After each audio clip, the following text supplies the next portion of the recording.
Hello. കുട്ടികളൊന്നുമില്ലാതെ ഞങ്ങൾ രണ്ടുപേരും മാത്രമായിട്ട് ഇടയ്ക്ക് ഇങ്ങനെയൊക്കെ ഒന്ന് പുറത്ത് പോകും. ഞങ്ങളുടെ സങ്കടങ്ങളും സന്തോഷങ്ങളും ഭാവിയിലേക്കുള്ള സ്വപ്നങ്ങളും ഒക്കെ പങ്കുവെച്ച് കുറച്ച് നേരം എവിടെയെങ്കിലുമൊക്കെ പോയിരിക്കും. ലോകത്തിലുള്ള എല്ലാ ഭാര്യാഭർത്താക്കന്മാർക്കും അരമണിക്കൂറെങ്കിലും പേഴ്സണലായിട്ട് സ്പെൻഡ് ചെയ്യാനുള്ള ടൈം കിട്ടിയിരുന്നെങ്കിലെന്ന് ഞാൻ ആഗ്രഹിക്കുന്നുണ്ട്. അത് നമ്മുടെ ബന്ധത്തെ കൂടുതൽ ദൃഢപ്പെടുത്തുമെന്നാണ് എൻ്റെ വിശ്വാസം.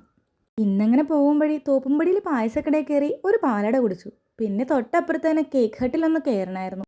അവിടെ ഒരു കേക്ക് ഓർഡർ ചെയ്തിട്ടുണ്ടായിരുന്നു. അപ്പോൾ അതിൻ്റെ ഫ്ലേവർ ഒന്ന് മാറ്റണമായിരുന്നു. എപ്പോഴും ബട്ടർ സ്കോച്ചാണ് ഓർഡർ ചെയ്യാറ്. എൻ്റെ ഫേവറേറ്റ് അതാണ്. പക്ഷെ ഞങ്ങൾ വിചാരിച്ചു എന്നാൽ ഇത്തവണ ബട്ടർ സ്കോച്ച് വേണ്ട, ബ്ലൂബെറി ആക്കാന്ന്.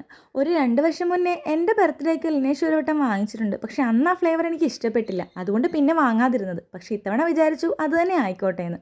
അങ്ങനെ കേക്ക് ഓർഡർ ചെയ്ത് അവിടെ നിന്നിറങ്ങി. പിന്നെ നേരെ പോയത് ഫോർട്ട് കൊച്ചിയിലേക്കാണ്. ചുമ്മാ കുറച്ചു നേരം അവിടെ ഇരിക്കാലോ എന്ന് വിചാരിച്ചു. അരമണിക്കൂറോളം അവിടെ ഇരുന്ന് ഒരുപാട് എന്തൊക്കെയോ സംസാരിച്ചു. അത് കഴിഞ്ഞ് ഒരു ഐസ്ക്രീമും വാങ്ങിച്ച് കഴിച്ചിട്ട് തിരിച്ച് വീട്ടിലേക്ക് പോന്നു.